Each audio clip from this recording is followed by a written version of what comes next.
You know, I could sit here and do a 9-minute album review of the new Cannibal Corpse album, Red Before Black. Trust me, I just did. And I decided to post this instead because, well, there was not enough really to say that filled those 9 minutes. It was mostly just conjecture. It was mostly speaking about history. And I know that that's not necessarily what you guys are all about. You guys already think I'm wordy enough as it is. So we might as well just get deep and down into it. You know, go through the muck. This is the 14th album from Cannibal Corpse. There's not much else that you really need to say about this group. And they do that kind of on purpose. They've played the same breed of death metal with some minor alterations here and there over the course of their career.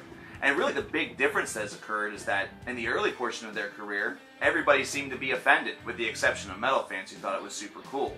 Whereas now, the only people that seem to be offended by the band is metal fans, because, you know, the cover for this album they felt was really not dialed in enough. You know, they've definitely been desensitized and seen a lot worse. But what about the music itself? What's there really to say? Well, there's a checklist for Cannibal Corpse albums. Was this one followed by the letter? You have to have an aggressive opener. Only One Will Die. It's an aggressive opener. It's one that certainly starts the ground, hits the ground running and starts the album off on that aggressive feel. Second of all, you have to have a couple of tracks that start off with a slower, more doomy approach, or at least have a little bit more of a slower pitch than the rest of the tracks. Not as aggressive. That way it has that feel that you are in a foreboding atmosphere, such as in a torturer's chamber.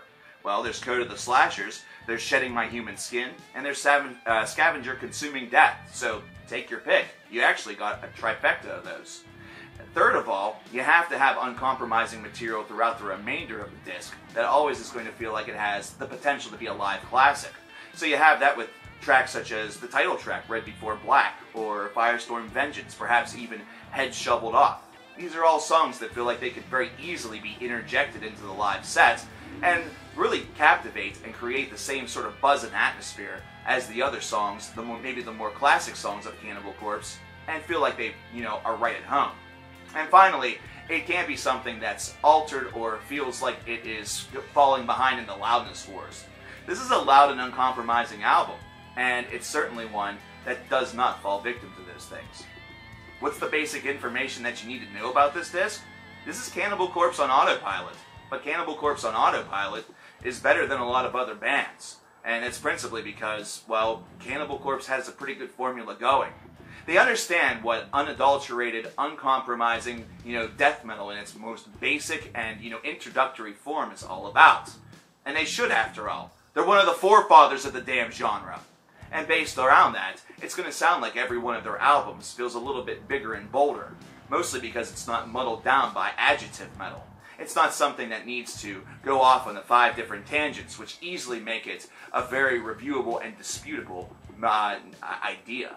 Instead, this is an album that just delivers exactly what you would expect. It takes the foot, it places the foot directly on the neck, it squeezes on the neck, and doesn't stop until track 12 finishes up. There are a couple of tracks on this album that I really dig, such as In the Midst of Ruin, as well as the aforementioned Shedding My Human Skin, as well as Code of the Slashers.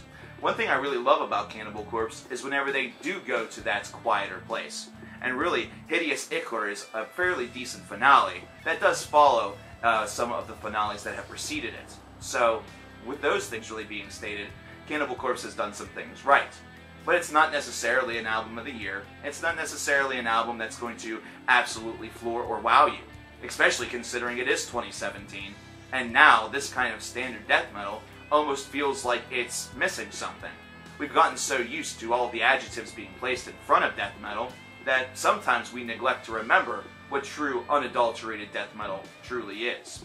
Maybe Cannibal Corpse represents one of the last great gunslingers of standard death metal.